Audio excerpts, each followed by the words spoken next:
Hi bro. I used a 3D scan model of the Mercedes 300SL Speedster Widebody and divided it into sections. Then I saved a digital car-buck files in the JPEG and DXF format.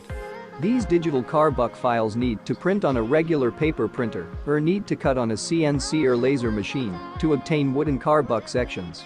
From this wooden sections need to assemble a car-buck. Then the space between the sections need to fill with construction foam and the surface covered with construction putty. Next, need to make fiberglass molds for the further production of a fiberglass body. The fiberglass body is made from the resulting fiberglass molds. The finished fiberglass body is installed on a suitable donor car or on a homemade frame. The Mercedes 300SL Speedster Widebody replica car is ready. The most important thing is to make the body. It's like Lego, but for men.